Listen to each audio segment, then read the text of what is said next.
Welcome back to the Firelight Alchemy Circle podcast. This is Julianna, and Jessica is here with me as well. Hi, everybody.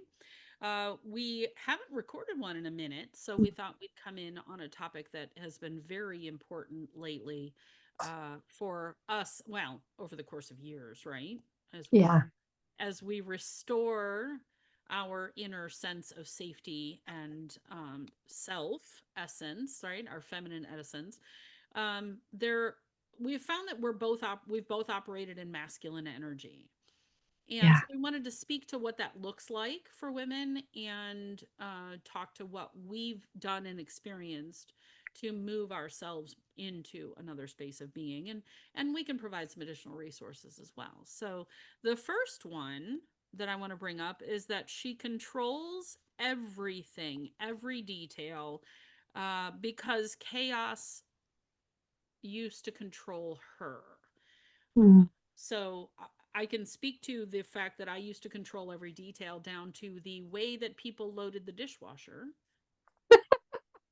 yeah, And I feel that. yeah, right. I learned that behavior actually from my mom, who has never really been in control of her life. I mean, I see her life from that perspective. She was never in control of her life, so she took control of her adult life in ways that she could and taught me that behavior as well. And so the dishwasher thing of it was really fascinating because when I said to my kids, I want you to start loading the dishwasher, the first thing I did was tell them they did it wrong. Mm, And then I tried to teach them. They still didn't do it right. I yelled at them. Then they stopped doing it because they didn't want to get yelled at. Because they figure they get yelled at either way they go. So, pick which one you're going to yelled at for. And then as I started to do this work, I thought, why do I care? mhm. I care. As long as it gets loaded and the dishes get washed, what's the difference? And so as I looked at don't sweat the small stuff, right? That was a small thing that I was sweating crazy. And what it was doing was created a situation where I wasn't getting the help that I needed because I had created a painful situation for my kids. Yeah, absolutely. Well, I remember when my kids were young and it was chaos, right? And there was no order. You're still trying to figure it out when they're little. You maybe, weren't taught a routine. I certainly was not taught to live in a routine, even though I was taught to live in like a hustle. You know, Mm-hmm. we'll come back to that as we go through the list. But what I have learned was, it was funny actually. I was so fed up with just this constant bickering back and forth between me trying to get my children to understand how things needed to be done and them actually wanting to do them. Mm-hmm. And it was the same kind of a vibe of the don't sweat the small stuff, but it was choose your battles. And it was that advice that made me realize this is not even worth fighting. Why am I battling at all over this? It's only disturbing my peace and disturbing everyone else's peace. It's not Mm-hmm. making anything better. You Yeah. know, we still have standards in our home because I Right. think that it's important for our children to uphold high standards in society because that really doesn't happen much anymore.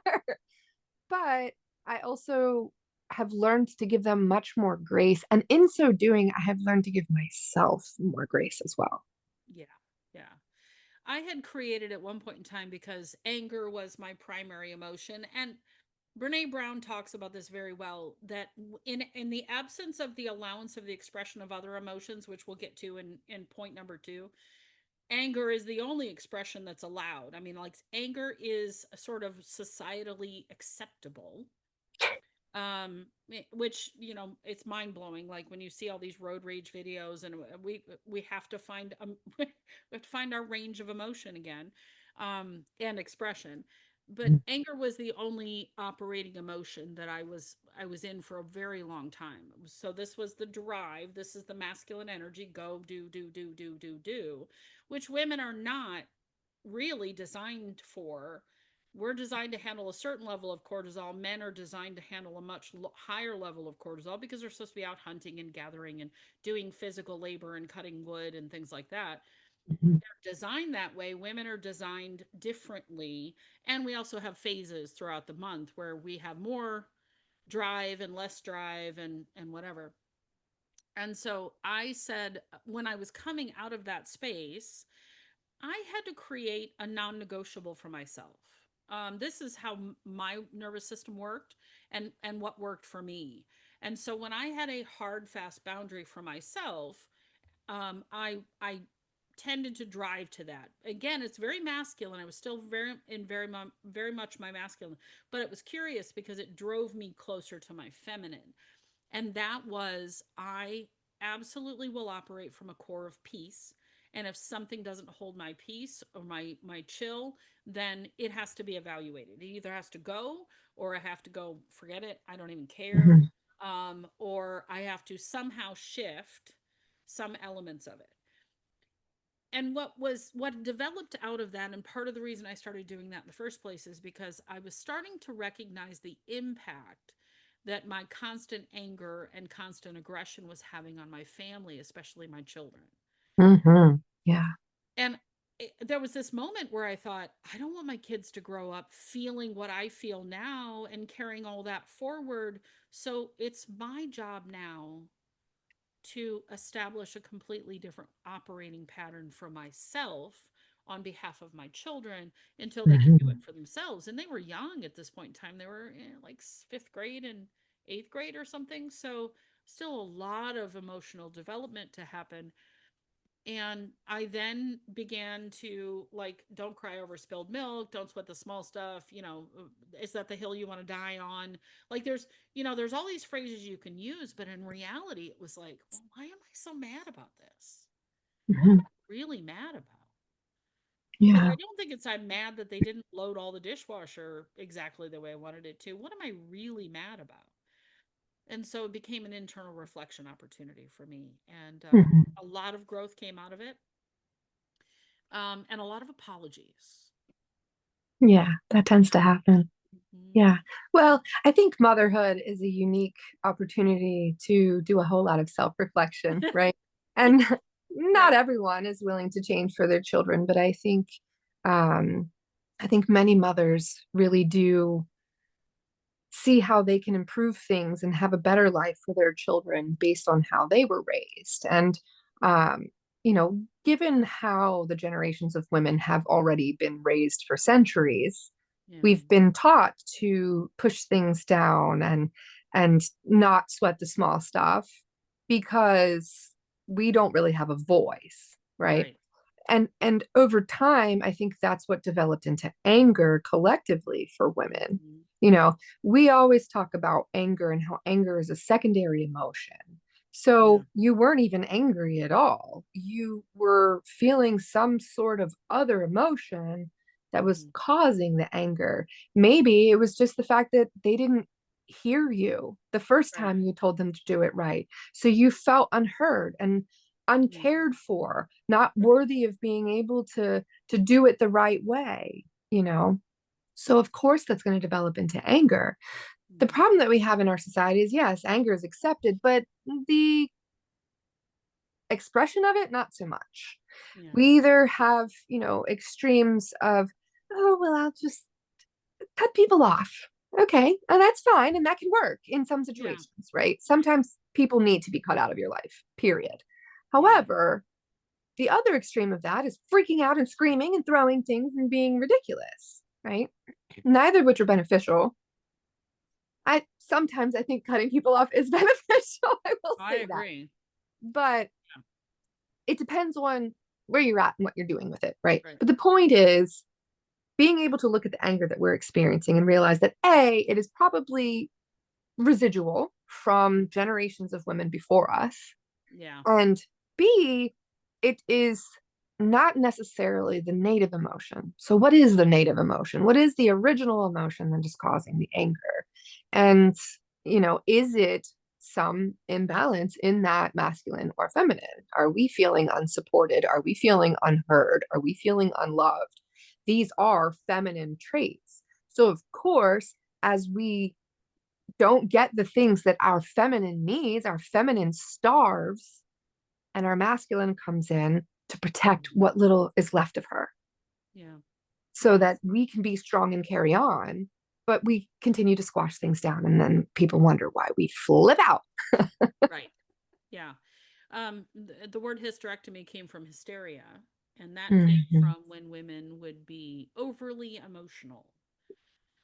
Women have, hormonally, women are, men are more like a four-piece orchestra. Women are like a 30-piece orchestra. Like, Mm-hmm. there's so much more going on and so many more dynamics, etc., that the range of emotion for women is much broader. And also the idea of the feminine energy, it's not that it isn't a strong energy, it's very strong, but it is also softer and more vulnerable. And when we're tapped in, when we're connected to ourselves and we're looking, in other words, we're not reacting, like dive into the anger, dive into the frustration, start screaming and yelling. When we step back and we go, okay, I'm dealing with a child who's out of control. What exactly is going on for them? And how can I support them? Liam, our youngest, had speech issues. He had delays because of a dairy intolerance, to be candid with you. And so he would want tup. He'd ask me for tup. And so I would go and I'd grab a cup out of the thing and I'd go grab his apple juice or whatever and I'd pour it. I hand it to him and he'd throw himself on the floor and scream and yell. And at first I was like, you are just being ridiculous. And my babysitter said to me, he probably wants a little more control, but he's only like 5. And so they really don't have any control at age 5. 4, probably 4 or 5. And so she said, offer him 2 cups or 3 cups. Let him pick the color. And then if you want to control the drink options, you offer him what you're willing to give him. Let him pick the drink that he wants. And I started doing that the very day, and massive transformation. I recall a story from a friend of mine who's an occupational therapist, and she was called to a classroom because a kid was absolutely in complete total meltdown. It's like a fourth grader, and the teacher was trying all the behavioral therapy stuff, all of the forced, whatever, trying to get him to, and he would not put his shoes on. And she's like, you can't go out to recess. You can't even go anywhere without your shoes on. And he would not do it, would not do it, would not do it. So she comes into the classroom and she goes, just hang here for a minute. Let me see if I can figure out what's going on. Well, it turns out that when they went to recess before, his socks got wet and he was still in wet socks. And he didn't want to put his wet socks into his shoes again. And once she figured out that it was wet socks, they took the socks off. They had a spare pair sitting. They put dry socks on him, put his shoes on, and ran out to have a great time at recess. So we're so busy trying to drive a behavior, we're not stopping for a second. And that's Yeah. true internally and externally. Mm-hmm. And so part of this is trying to be in control of everything and force an outcome. Sometimes it's easier to offer to like do a little research, do a little bit of like what is actually going on here. Yeah. And it's amazing how you will have much better experiences for yourself and everyone around you. Yeah. It was so funny too, when my kids were little to realize that I can speak to them like they are grown-ups, Mm-hmm. but I also have to understand they are not. Mm. They don't understand how the world works. That's why they're watching me. And if I'm Yeah. acting a fool, they're going to act a fool, right? I learned that very early on. If I act like a nutcase, my kids are going to act like a nutcase. So Yeah. I had to create a calm environment and Mm-hmm. then speak to them like they are adults. So I'm speaking and communicating to them clearly, Yeah. not being vague and not using, you know, cliche kind of phrases because children don't understand that. Speak clearly, Yeah. communicate clearly with your kids, and then they'll at least be able to hear you and understand you. But then realize too that they may not have an adult response to it. And Yeah. that's okay. We don't have to get upset by that. Right. And Right. sometimes it's frustrating because we have all the weight of the world piled on us, the school calendars and lunches and all of these different things, doctor's appointments and yada yada, all the stuff that needs to be done in the house. You might have a job out of the house. There's a lot of things going on. And when you don't have a moment to like come down and get down on the kids' level and ask them simple questions. What's wrong?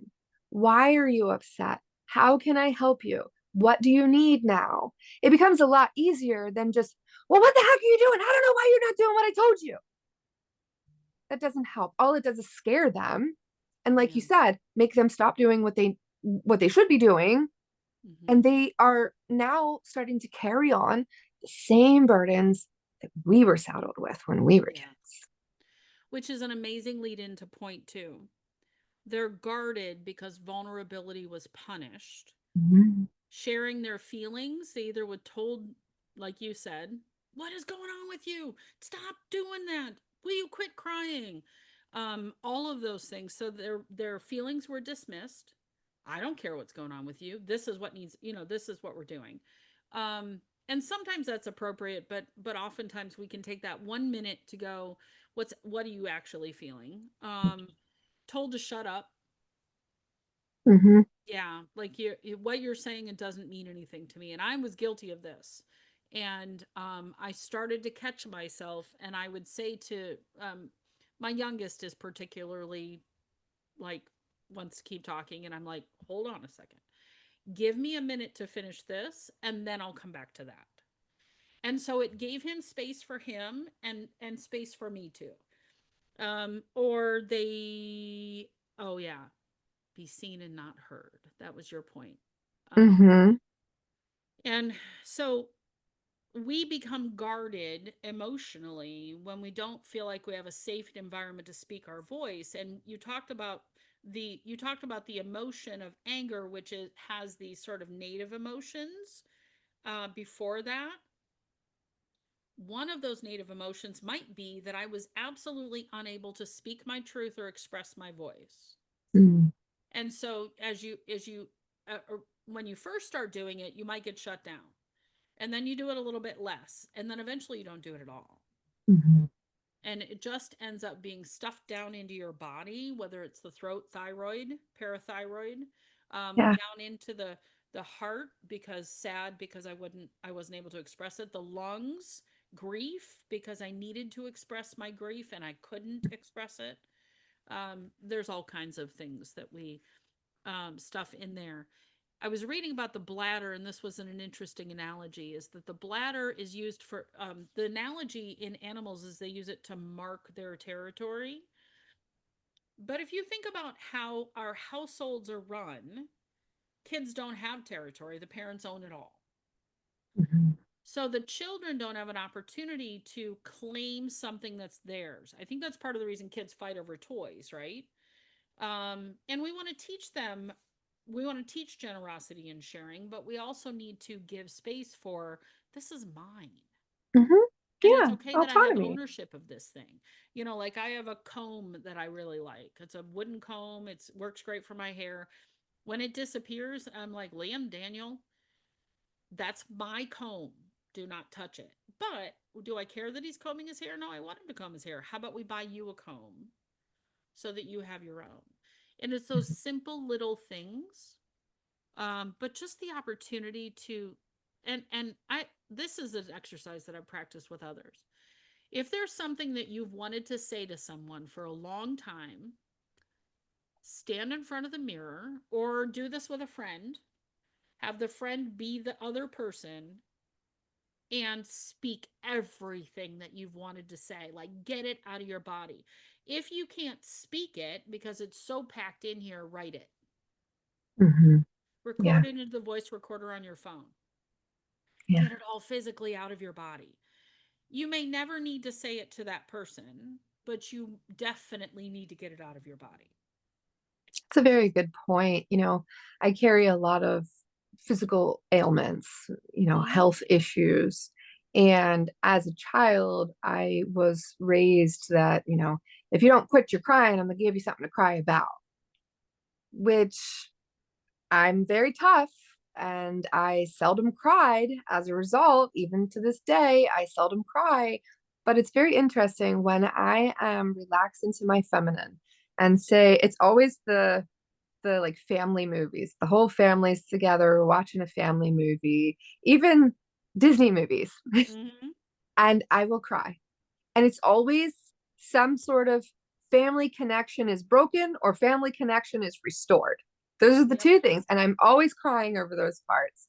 And my kids are like, Mom, why are you always crying? And I'm like, don't worry about it. You let me be because Right. I'm allowed to cry. Because to be honest with you, I don't say 95% of the things that I would like to say to people Mm. because I want to keep relationships good. You know, this is a Libra thing. I want to keep relationships smooth. Aquarius is very community oriented as well. That's my rising sign. So I want to lift up others, you know, but I find that I then have issues with my, like you said, my lungs, my heart, you know, different things just because I'm not getting it out. And I read something very interesting the other day that people who were suppressed as children, who were not allowed to move that throat chakra energy when they were younger and speak their truth, are more likely to do drugs, specifically smoking or like smoking marijuana, things like that. It Mm. because it tears up the voice and it Mm. degrades the voice even more. Interesting. And I was a smoker for 12 years. Mm. So, you know, I thought that was very interesting as well. But now I can see all of those years of being told that I wasn't allowed to speak. I was to be seen and not heard, and it was rude to interrupt. And, you know, kids are just meant to go play Hmm. and quit your crying. I'll give you something to cry about. These kinds of things made me, as a small child, think, well, I'm not really allowed to be myself. Right. And who was myself at the time was just a little girl. Yeah. So now that I'm older, I'm a woman, but I don't operate as one all of the time. And I don't mean like I, I don't mean like sometimes I moonlight as a man. I just mean like I tend to operate very much from the masculine because of that suppression as a child. Sure. And that's why I think, and I advocate very strongly for parents to learn emotional regulation so that they can calmly address their children and allow their experiences to be heard and validated. That does not mean that you just let them walk all over you and do whatever they want. Right. That's not helpful. But to allow them to at least express themselves freely and have options, like you mentioned earlier, it really is a game changer. Just offer your kid a second option. Right. It's You know, it's amazing. amazing. It's Yeah. funny. A lot of people are like, oh, why is your kid wearing that outfit? I'm like, are they dressed? Right. Is it seasonally appropriate? Okay, what's your problem with it? It doesn't match. They have two mismatched socks. Their pants don't match. I don't care. They They don't got care. dressed. Right. I used to care. I don't now. Yeah. No. And we've got too much suppression of freedom of expression too, as well. And I think that it is part of, we talk about loneliness.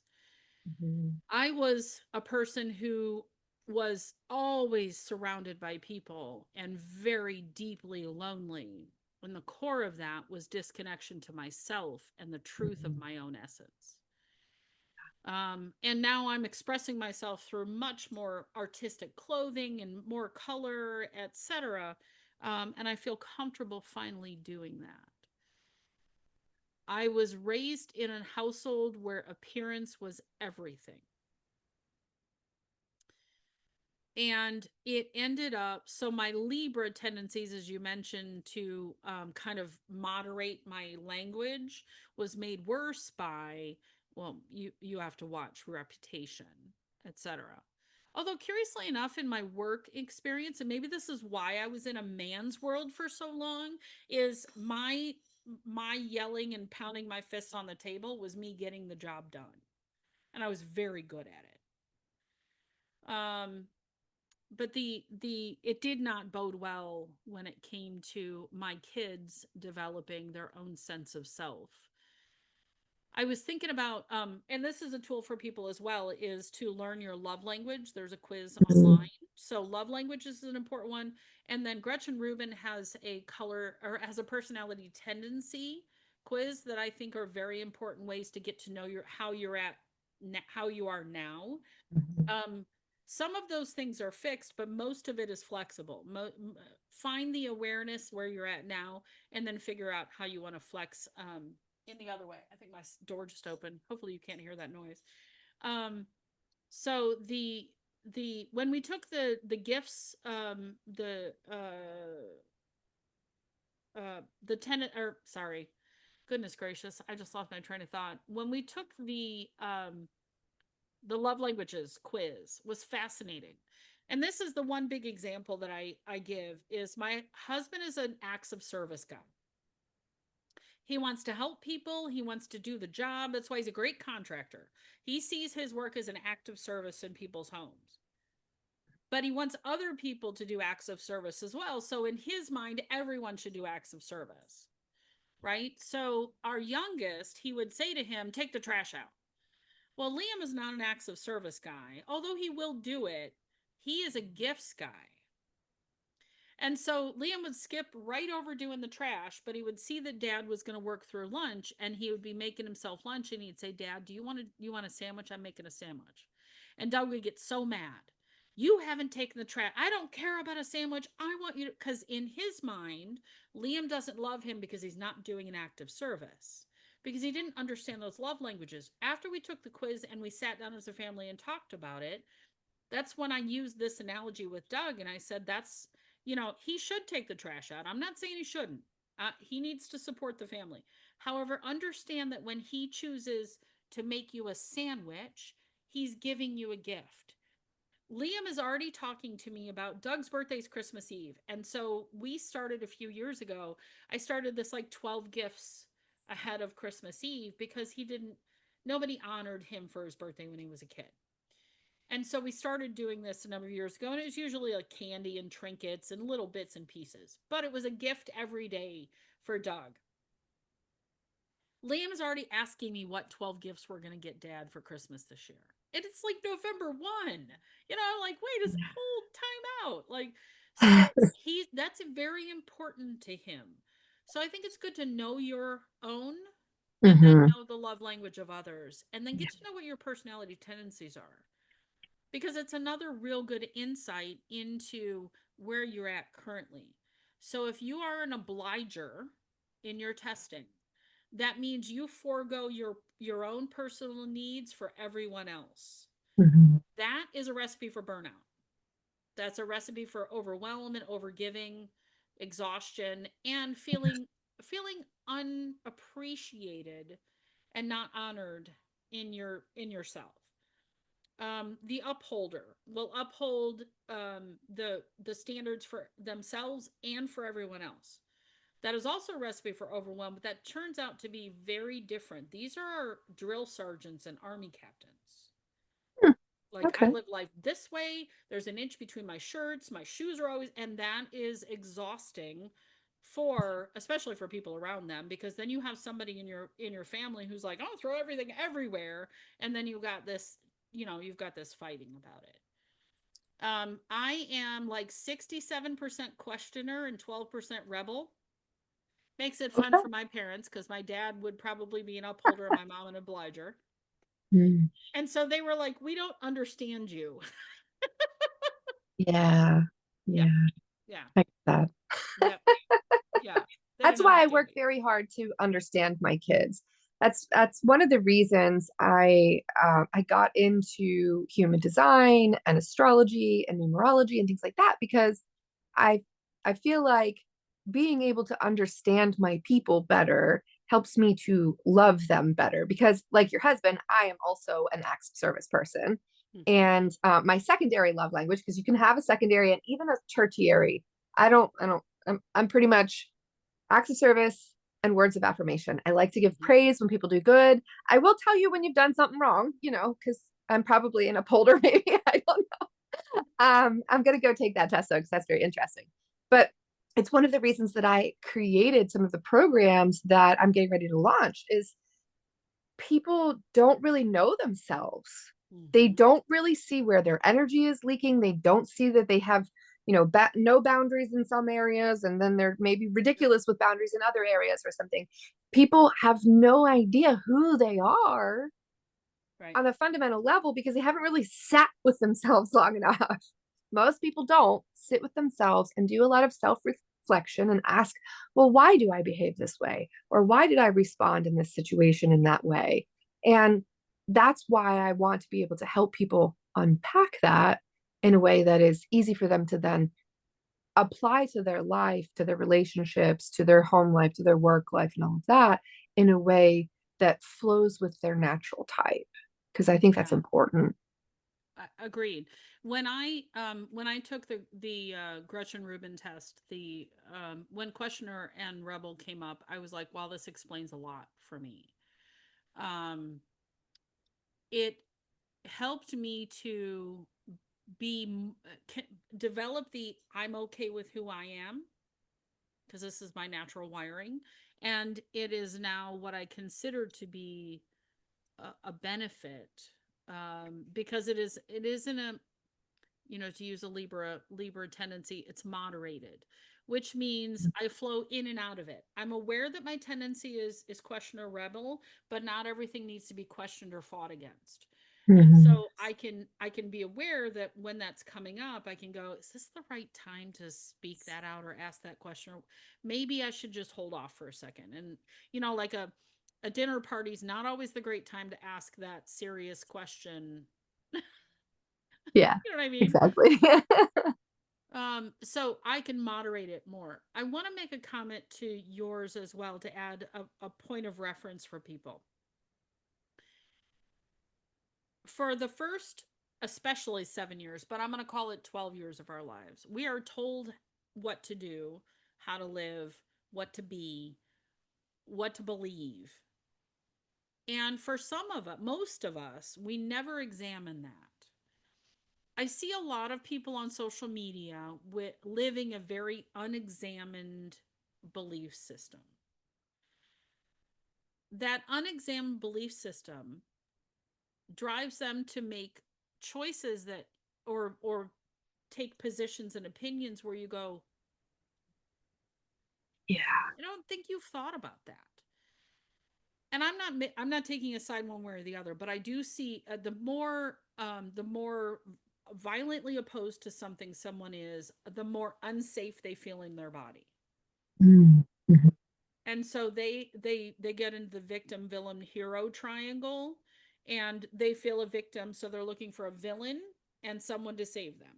Mm-hmm. Now the government has put itself into the place of I'm your savior, right? And also the villain. And also the villain. The public school system has said, I'll save you from your ignorance, which they don't do. Mm-hmm. And even the church has said, we're going to show you who the savior is and what the savior is. But none of those go to personal responsibility. None of those go to personal belief systems and how you're wired, etc. So we talk about the various quizzes, human design, astrology, whatever, which gives you more of a map to yourself. And that's Jessica is brilliant at that. So if you want to know yourself better, please make an appointment with her and get to know yourself better. It's a lot of like, oh, really? Oh, yeah, you're right. Like it's all these like ding, ding, ding moments. And then you can say, okay, this is where I'm out of balance. Now, how do I come into balance with this? I'm in disharmony with this because I'm operating with this old belief system that someone else gave me. And Mm-hmm. now I need to like shift to this other operating system. I'm working with a client currently who is an overgiver, has been her whole life. It is part of her gifting, and so I'm not trying to work her out of being the most generous mother and grandmother and helper and whatever. What we're teaching her is to recognize when she's getting to the point of exhaustion and set a boundary for rest. Guys, I Mm-hmm. love you. I can't watch the kids tonight. I really just need a couple of hours by myself. Mm-hmm. Or I'd love to go out to dinner with you guys, but I can't eat the food at that restaurant. How about if I meet up with you afterwards? We'll play cards. I'm going to go eat at home. It's those simple little boundaries Mhm. that she now knows they're better for her, and so she's willing to say that, and she makes these compromises that help keep her happy because she's supporting her family, but also keep her happy and healthy because she's supporting herself. Mhm. Yeah. Yeah. You Yeah. know, I think it's funny. Some of the institutions that you brought up, I wanted to kind of throw in healthcare there too, right? Because that removes personal responsibility. And I have a Sick great management. example. Yeah, exactly, exactly. I have a perfect example of last night. So I was working yesterday and then I went downstairs to make dinner, came back upstairs after some time with the family, and I was sitting down to work again, but my body was so resistant to working because I have just been like knee deep in all of these programs. I want to make something that's going to be true impact on the Yeah. world. And I sat here and I'm like, I just can't do it. I'm like muscling through, trying to push through and keep going. And it hit me. I'm like, I have to lay down. I just have to lay down. I didn't necessarily have to go to sleep. I just needed to lay down. So Right. I decided that I was done working for the night. Yeah. And instead of going, oh, I'm just going to push through, I went and I took care of myself. I Yeah. listened to my body. My body needed rest. I was able to meditate. I was able to do some nice yoga and stretching and things like that and get back to my center. And now Right. this morning, I'm much more focused. Yeah. I'm not in that kind of pain. I feel well rested. I needed to take that time for myself. And that wasn't a boundary that I set with another person. I Right. could have kept pushing through. That was a boundary I had to set for myself. Yeah. So I think it's important to tell our listeners as well that while they are setting boundaries with other people, they may also have to take an honest look at their life and see where they might need to set boundaries with certain habits or activities or even states of mind. Yeah.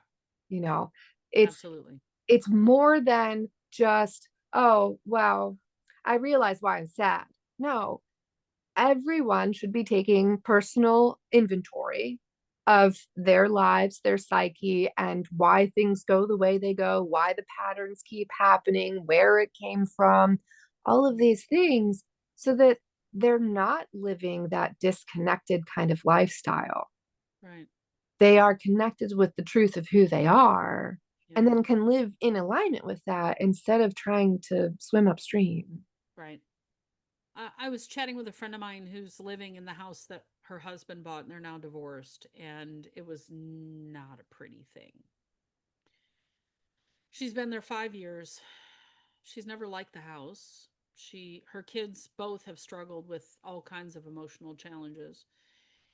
And her business is doing okay, but her business is doing okay because she put her business one town over, right? Mm, mhm, And she's talking about building a place on her property and bringing her clients there. And I said, but why are you staying there? She's like, mm, because this is the house I have. And I said, but you don't want to be there. She goes, no, I never really feel like that's my home. And I said, so I introduced her to astrocartography, the idea of it. And I said, I can try to connect you with someone who can do the readings. I don't do them, but there's amazing people who do, and you do them. And you can get an idea of where you're meant to be. Because I mhm, can tell from personal experience. So we lived in Michigan for a very long time, and I had some good success in Michigan, but it started to wane, became more and more difficult. We then moved to Florida for 15 months. Not the place for us. None of us were comfortable in Florida. mm, We then moved to Kentucky, which was beautiful and a great rest period and quiet. And we started like feel like ourselves again. Like mhm, being in the mountains, being where the water is and the trees and the wind and all of that started to I felt restored. My husband started to feel restored. And then mhm, but we weren't getting traction financially there. And so we looked around and looked around, looked around, and we said, you know, we really like Cookeville. Let's look at going to Cookeville. And we made the decision to move to Cookeville. And 2 days later, my husband got a huge job. Since then, he's done that huge job and another bigger job, and now we're on the road to buying the property for my wellness resort, a great investment property just a few miles away, and another investment property in Michigan. And so now we're in the place where we both feel good here. We sleep well. We're happy. We're meeting good people. We love the environment. It's beautiful here. It meets our needs, and we're having financial success. Like all of the stars are aligning, and we're doing very, very well. And so it doesn't mean everybody should move here. What it means is you should go to where your energy is most optimized. And you speak to like the difference, like the thing kinds of things people learn with astrocartography. Well, so there's different planetary influences within astrocartography. So you might have an area of the world that is falls along your Venus line. Those areas you're going to be more likely to find love. You may even be more successful with money. You may have beautiful things surrounding you. Saturn line, however, is going to bring you more challenges, not necessarily in a bad way, but it's going to force you into growth and change. Jupiter is usually where people see their most growth. The Jupiter line is growth and expansion, but that can also mean overindulgence, you know. Mm, So being able to kind of look at that, I think is super important because then you're aligned with the energy in that region. And mm, if you're not, then you might not want to be in that area. But then also, I think it's important to look at the house number. mm, House numbers are very, very significant. So, the house that we lived in when there was a whole lot of chaos and turmoil and upheaval, it boiled down to the number of 10. Now, we could either take that as one, or in numerology, I'm going to use the 10 here because it's a death and a rebirth, because it oh, goes from the 10 to the 1. So because it's ours is a 10 right now. okay. So you'll likely experience a massive amount of rebirth within that specific home, right? Yeah. Now, Mm-hmm. for my home, I live in a 6 house. So my house is meant to teach me growth in finances. And it's Mm, funny because I have finally gotten some traction and finally started to see some business ideas congeal into something that I see is going to be very impactful. mm, However, the region is my Saturn line. My Saturn line falls along this region. And that's mm, why it's been so freaking challenging. I do not like the state I'm in. I'm from the state. I have moved away from here multiple times and I keep ending up back here. Um, for the last 15 years, it's been because of my husband. He likes it here. This is where he's from. This is where his family is. But I find this particular area to be very, very challenging. I haven't looked at his astrocartography in relation to it, but here is not it for me. It's just not it. But is that's it something to consider Tennessee? too. Um, uh, well, it doesn't look like it's not. So basically, when you look at the map with astrocartography, the lines fall in different ways. They're sometimes straight, they're sometimes kind of curved. It just kind of depends on how you're looking at the map, where the line falls. And it depends on whether it's to the east of it or to the west of it to determine whether or not it's going to be faster moving in that influence, the planetary influence, or slower moving.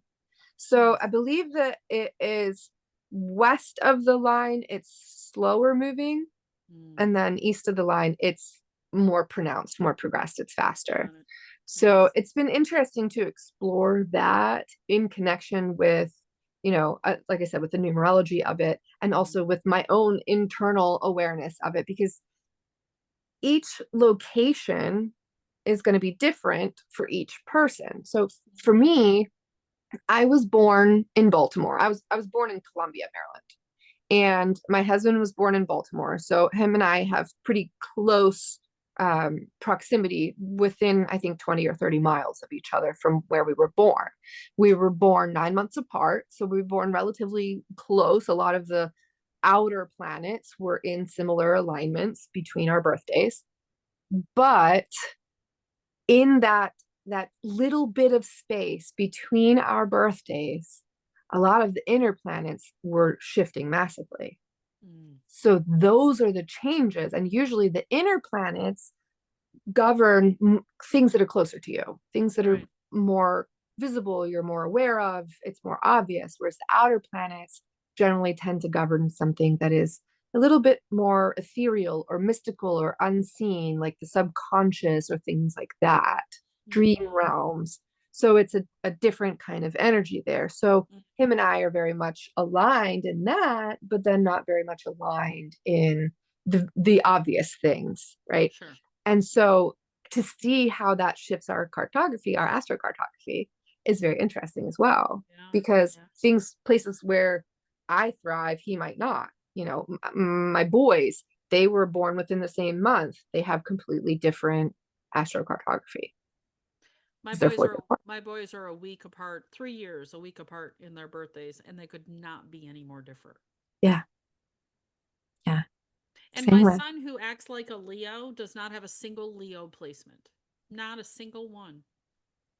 I don't know what I that doesn't make any sense to me, but Do you know? Do you know which house the Leo symbol like governs for him? no. Okay.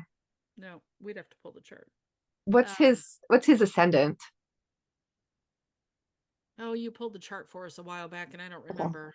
All right. Um, I'll give it a look and I'll let you know. yeah. I know he's Virgo, Virgo's sun, but I don't remember anything else. So, yeah, so my hours, let's see. We were supposed to be in Colorado and neither one of us want to be in Colorado. So I said to her, "What's the next choice?" And she said, "Well, North Carolina is very good for you. Tennessee is very good for him." And I said, "Would Tennessee work for both of us?" And she goes, "Yeah, the energy is pretty good between." So we are Eastern Tennessee, within a couple of hours of Western North Carolina.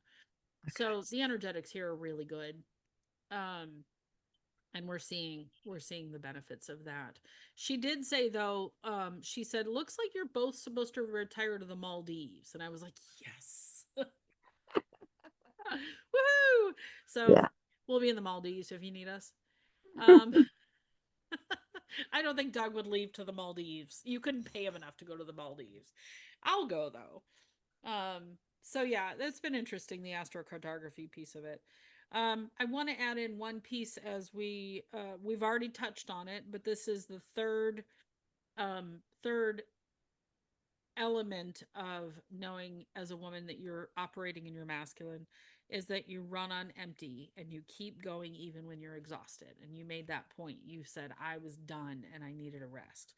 And that too, I had to learn.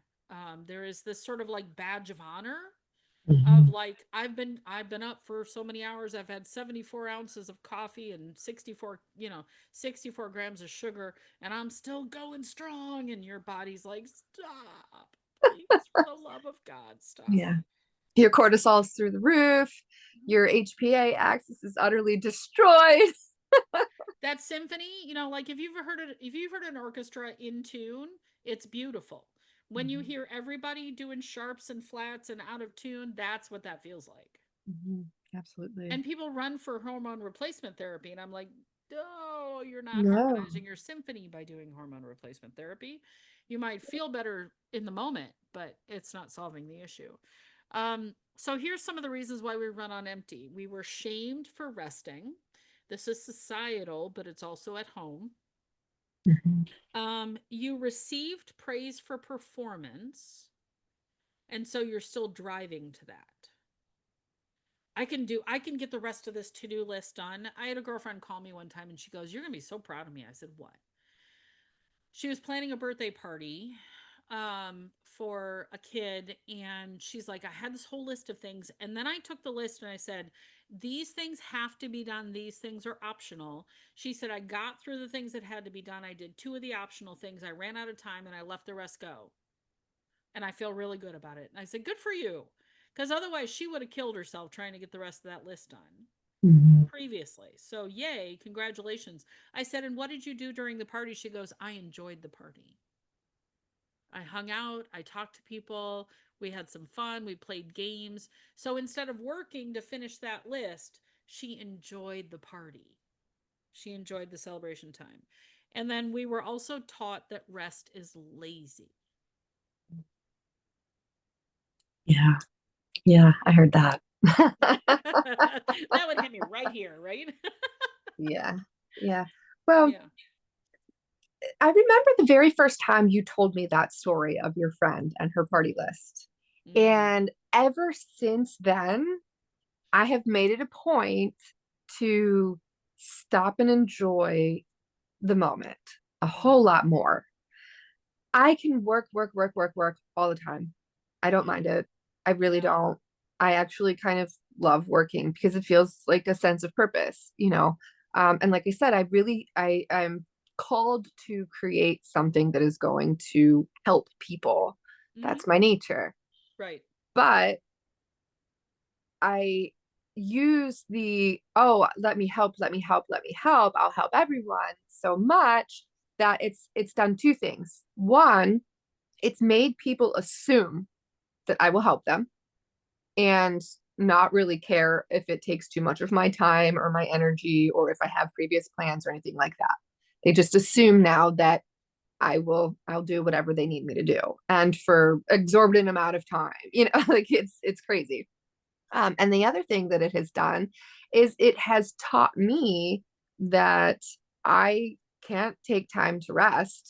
I can't help myself because I need to help everyone else. And these last couple of years, and really doing a lot of healing work on myself, I've had to come to the realization that I can't help anyone if I don't put my own mask on first. You know, Right. I have to be okay enough. And I was not okay. And it was showing up in how I was treating other people in my life.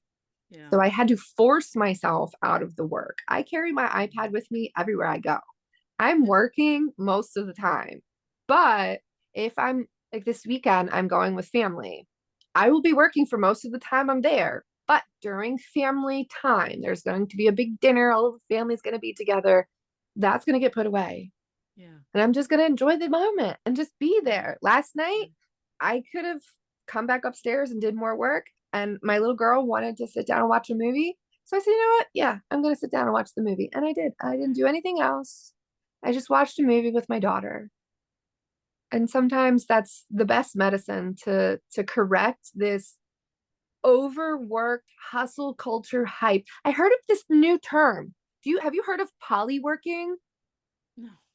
Polyworking is people that have more than one job. It's becoming so common now. They have a new term for it. People that are running two or three hustles at a time in addition to their full-time job. Wow. First of all, it is a problem when our society gets to the point where we have to have multiple jobs. It's run amok. Consumerism has taken over, and that's a problem, right? That's a problem. That's how we got to hustle culture. Now, how do we get out of that? Well, we go back to exactly what you said, enjoying the moment, Yeah. being present, getting off the hamster wheel and taking a freaking break. And Mm-hmm. that does a lot of things. It gives us a chance to bring us back down into parasympathetic, right? Calm down, relax, reset so that we can start fresh. We may hustle for a little bit, but we can't be hustling all the time. It's Yeah. throwing us way off on our hormones, on our mental health, and we wonder why women are just losing it. Yeah. Absolutely. Why we hurt so much. Yes. So, fibromyalgia probably would have been my diagnosis. What's interesting about fibromyalgia and really almost all diagnostic names is that they're descriptive of the symptoms, Yeah. not of the root cause. Yeah. And so fibromyalgia means pain in the tissues. So now they have a what do they call it? Polyfibrotic rheumatism, Okay. which means pain in many areas of the tissues and stiffness. Okay. This woman was super excited. She's like, I got a new diagnosis and they gave me a different medication. And I was like, it's still not the. No, no, it's not. And it's very hard because people are bowing at the altar of allopathic medicine still, especially Mhm. older generations, just bowing at the altar of this. Even despite all we've seen in the last 5 years. And despite all we've seen in the last 5 years, the fact that it continues, their narrative is, well, I went to another doctor and they gave me another medication because the last one stopped working. Or I went to another doctor, they still couldn't figure out what was wrong, so they scheduled me another appointment with a different doctor. Mm-hmm. It's and I appreciate the energy of continuing to try to find the solution, but when you've gone to 15 doctors and not a single one of them has found anything wrong with you, maybe they don't have any answers for you. Yeah. Now, I'm having lots of interesting conversations with these folks because I'm sharing what I've learned about fascia and about how the fascial system works. I don't share the fact that it's like fiber optics, that it transports all of our emotions, that it transports energetics at the speed of quantum. That's all way too far out for for the average person. What I tell them Yeah. is it's a liquid crystalline structure that needs minerals and silica, and it needs to be moved in the right way. Yeah. Now, things can contribute: gluten, tomatoes, stress, lack of sleep, um, Lack of sunshine. lack of Lack of sunshine, sunshine. being indoors too much, sitting too much, Mm-hmm. lateral movements like this versus, like when I say let's do a dance party, part of the reason I think my body wants to dance because it knows that the fascia needs to move in multiple directions. Mm-hmm. Fascia is multi-directional. Fascia is not this. That's what the muscles do. Like if you were to activate a muscle, it would go boom. That's all it would do. Mm-hmm. And it takes 1.5 seconds for it to do that. When you step on a piece of glass and you have this immediate response, it is not the muscles that respond, it's the fascia. Mm-hmm. Fascia sends an immediate signal to activate and pull.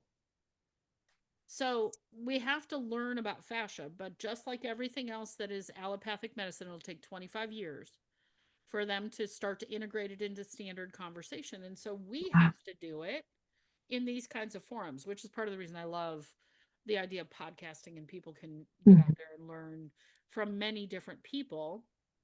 And it's experiential learning because you and I have both Mm-hmm. experienced the physical pain of Mm-hmm. stress and emotions and trauma, and we've come to the other side of it. So Yeah. I've been living with the symptoms of fibromyalgia since I was about 7 years old, but I didn't get a diagnosis until I was almost 23. yeah, And I've been to dozens and dozens of doctors, and they haven't been able to help me. Only thing they do is put me on pain medication. And honestly, either I'm going to get addicted to it or it doesn't bother to work at all. Anyway, I right. even had one, they put me on something and I ended up having a terrible like reaction to it. Mhm. It was almost like an out of body experience because I could hear everything going on around me, but I couldn't see anything. I couldn't feel anything. It was just the weirdest thing in the world. I had to go to the hospital Wow. for that. And what I learned was no one else could help me. So that's what got me into naturopathic care because I worked in allopathic medicine. I believed in allopathic medicine. I was a professional patient in addition to working in allopathic care. Yeah. So I was a full on believer. And I had to challenge a lot of those views when they stopped working. And no matter what I did, I couldn't find relief. But then when I started going into a naturopathic care and I started to take better care of my health and I started to see the physical changes in my body, Yeah. I knew that there was hope, Right. right? Because I was seeing improvement. So I knew that it could be treated, it could be cured. Mm-hmm. It's just a matter of what I'm using to do that. Poisoning myself further with pharmaceuticals is not the answer.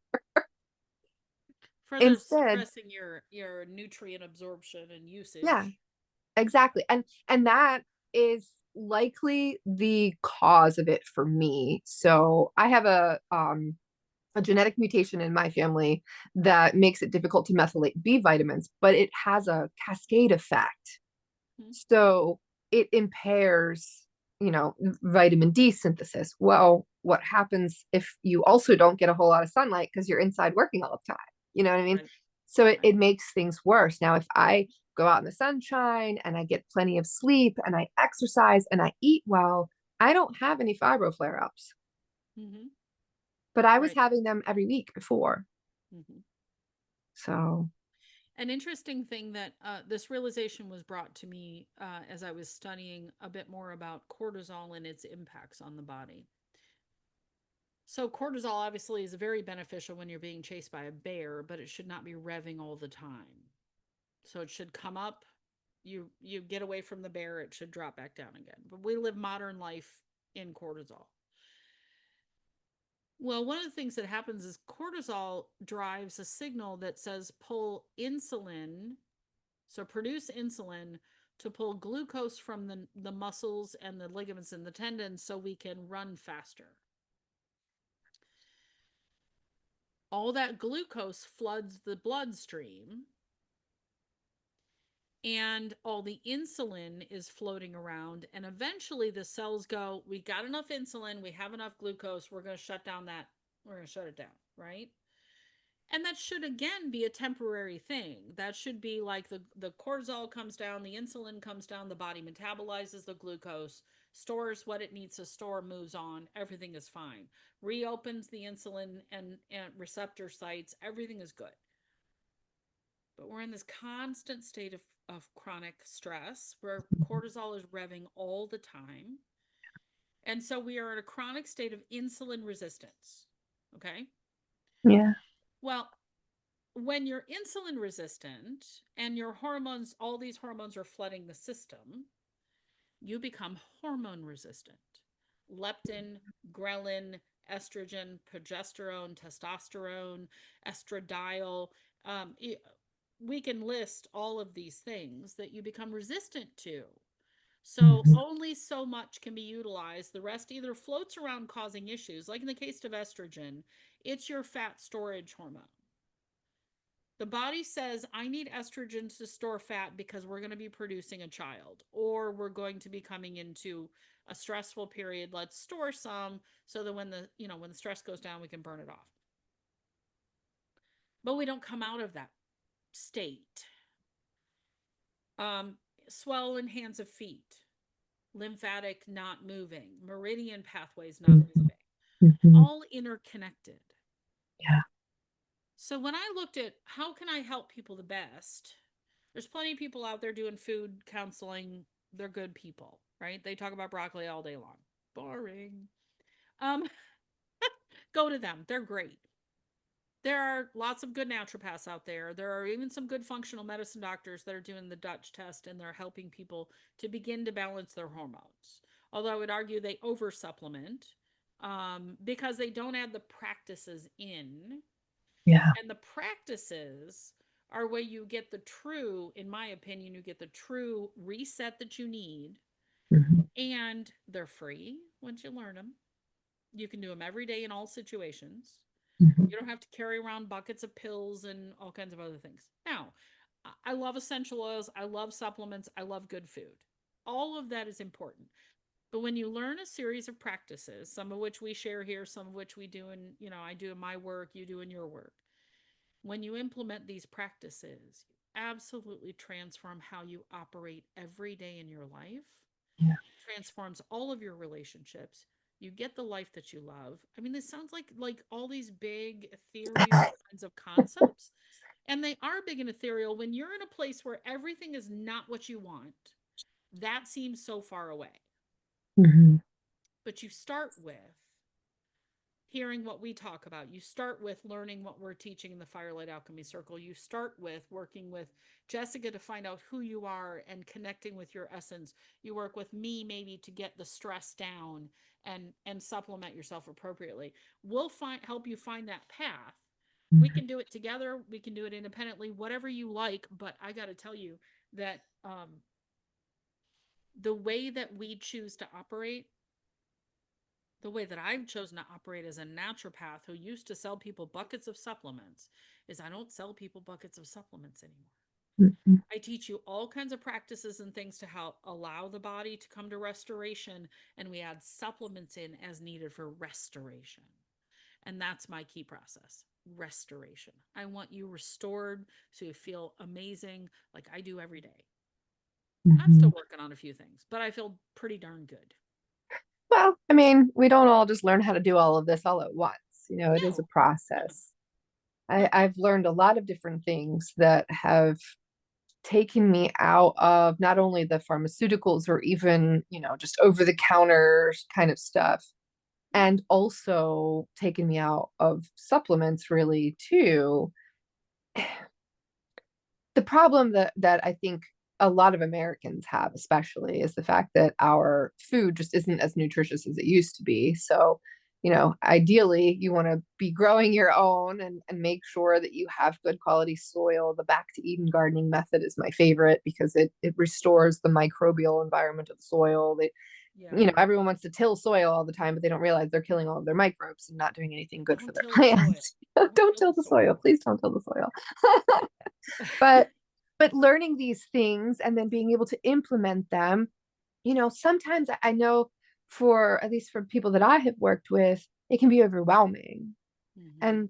And I'm sure you probably operate in a similar fashion, but for me, I give it to them in steps. Let's Yes. try one step at a time. Let's Hmm. implement this and get comfortable with this, and now we're going to move on to the next step. Yeah. And it builds as a foundation so that we have a firm structure at the end of it, so that you have that masculine container for your energy, regardless of whether there's a man in your life or not. But you don't have to be it. And you don't always have to operate in that space. Mm-mm. In fact, I have to tell you, once I got into flow, I was like, oh, this is fun. Mm-hmm. I enjoy this. It's just not so hard. Yeah. I prefer it. Like I said, I do work a lot, but that's usually because I'm also interrupted a lot throughout the day because I There have is four that. kids at home. Right. Um, but you know, to be able to work in flow state is much more effective, not only for production. I get so much more done in a flow state versus in a forced state. Hmm. And I also get better work done. Yes. Like it's even better than it could have been Right. if I would have tried to force it. Flow state feels like trust and allow. The essence of trust and allow is in that flow state. Mhm. I hear this phrase: trust in God, trust that you'll be taken care of, trust the universe, allow the universe. These are flow states. When you're in resistance or not in trust, it's because somewhere along the lines that trust has been violated, and you need to restore that, which is done over time. It's done through various processes and methodologies. But flow state is a pretty sweet place to be, It definitely is. I and worth think and worth working towards. I think just being in your feminine is a pretty sweet place to be. Yeah. And, everyone wants to say, oh, women are so crazy and they're so emotional and they're so this and they're so that. No, no, sir, they're not. Not if they're allowed to live in their feminine. Yes. Find your way to live more in your feminine. Yes. Um, there is, I've heard this analogy and I really love it, is that women are amplifiers, we are multipliers. We take the single egg with a sperm and make the child, right? And so you have this opportunity, if you're in a relationship or whether you're in a intimate marital or partnership relationship or in a business relationship or just a friendship, we multiply things. Mhm. We do that in this feminine flow state. We do it when we allow the universe. I mean, if you think about it, a tree puts off like 10,000 acorns or something crazy like that. Only 1% actually grow to a tree. But the female side of that tree puts off 10,000 acorns. Mhm. That's multiplication. Definitely. Yeah. With the potential for 10,000 different trees. Yeah. And then think, if we just apply that then to every aspect of our life, we will be richly abundant in a multitude of things. Absolutely. And that's why um, there's this fellow I follow on Instagram. I believe he is Muslim, and he talks about how women are seen as a man's blessing and that if they don't treat their women well, that the man will not have financial abundance. Mm. So it's very interesting. That's interesting because you wouldn't associate Muslim with that, but maybe that is the healthier side. There is a different side to Islam that a lot of people don't get to see because of the somewhat louder side. Right. I think we have that in all of our belief systems. There are loud sides and quiet sides. Well, to be honest with you, I'm kind of looking forward to the collapse of most of the religious systems because it's coming. It's already kind of you've already kind of started to see some of the blocks fall, and Yes. I think once that happens, we're gonna probably have some pretty freaked out people, right? Mhm. But we're ready for those people, We're right? ready. We're ready for We're you if you're ready. deconstructing or if you're Yep. coming out of religious beliefs. Come on over. We're here for you. And I'm building Terrawin for you to come and just Breathe. Yes.